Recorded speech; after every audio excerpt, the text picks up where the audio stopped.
Hello, ladies and the gentlemen who eavesdrop. Welcome to the Creative Beam Woman. So, if you're new here, come on in. We are friends now, whether you like it or not.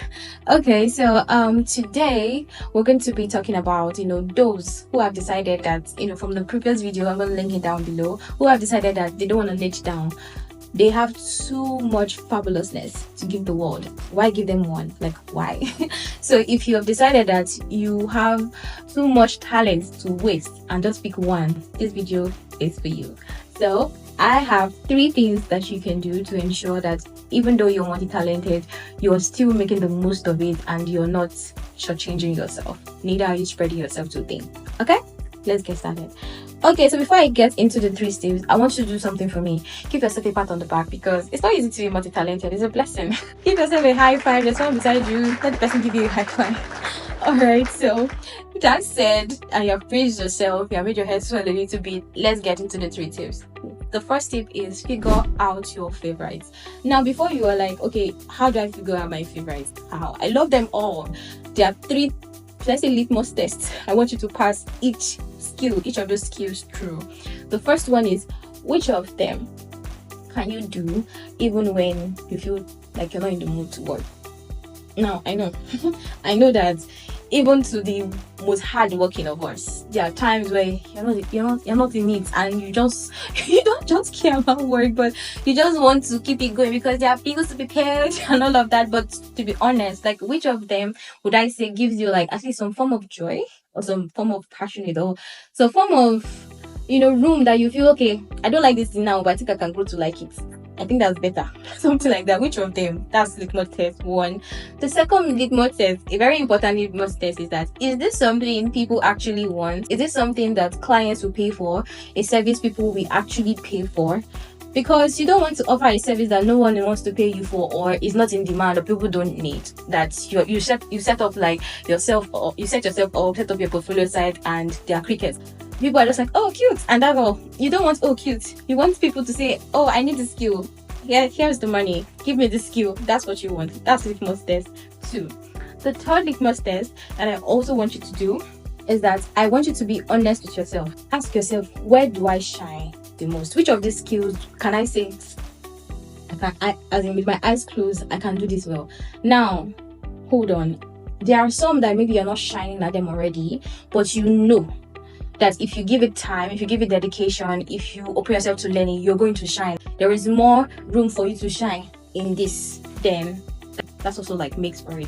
So once you have used these 3 litmus tests on each of the, maybe you have 50 talents, 50 skills, you pass it. I am very sure you'll be able to narrow down to the ones that fit into the brackets that you can now say, these skills, I'm not left with 5 skills, or I'm not left with 10 skills that I have to offer. So now that you have done that, you're not ready to move on to step 2. So step 2 is that, girl, you have options. You can either decide to find the skills that can be bundled together, that you can offer like as a package, maybe as you're a social media manager, and then you're good with virtual assistants, you're good with graphic design, you're good with data analysis, you're good with content writing, you're good with strategy, and you're like, I've mentioned 5 now. You're like, okay, so how can I combine this together? You can actually combine it together in such a way that you're giving like a holistic package to your clients, that when they come with you, they don't have to bother about, okay, looking for a graphic designer. They don't have to bother about strategy. You can come up with a strategy. They don't have to bother about their content calendar because you can create that for them. Then maybe for virtual assistant, maybe responding to emails, responding to some client comments or DMs, important DMs, maybe frequently asked questions, you can offer that. And then maybe, because you're good with web design, maybe you're like, okay, if you have like maybe a small website project that can help you with it, maybe you're even good with running ads on social media, and you can offer that. Do you see? You're already giving yourself a bundled package that you want to offer to clients. A word of caution here is that make sure you don't use too much grammar to explain what you're doing. Just say what you do. Be very clear with it. Let it be very clear what you do. Then you can decide to separate your services. So maybe there are some services that you just feel, okay, I'm just going to offer this when this is in demand, or maybe when I want to lower on this and I want this like to offer this maybe for this quarter or for this year, I'm going to offer this skill. Then you can list them out separately, probably on your social media profiles. I've come across some people that they have like, they talk more about a particular skill they offer, maybe on a particular social media network, and then on another social media network, like they blow, I don't want to say exaggerate, or they blow more lights, put more spotlight on the other skill, another skill that maybe their target audience are more present on that particular, that particular platform. So there are people that do that, and you just find a way to manage it. You just want to be careful that you don't spread yourself too thin. Another thing is that on your portfolio site, you can just find a way to list out the different services that you have to offer. So if you're going to be listing out your services, your freelance skills, because you don't want to bond them together, or you have tried and it's not working out, just ensure that when you're going to be sending out proposals, or you're going to be sending out CVs or resumes, especially if you're venturing into remote work, you have tailored CVs, tailored resumes for each of these skills.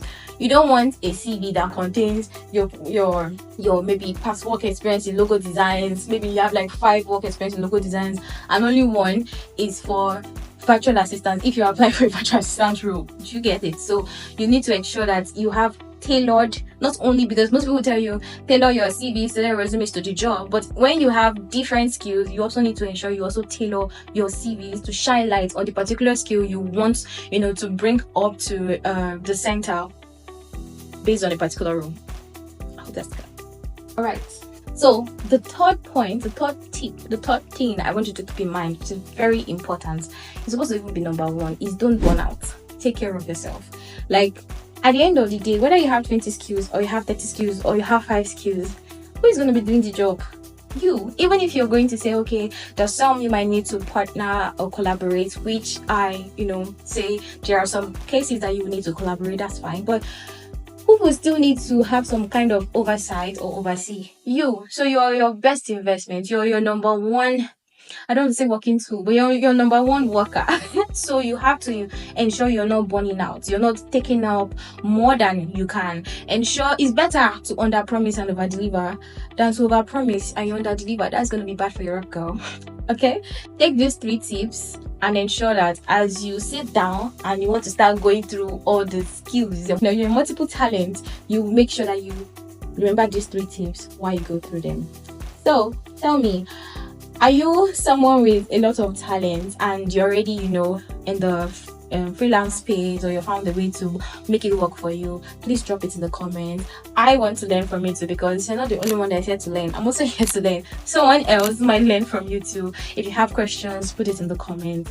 And I will see you in the next video. Bye.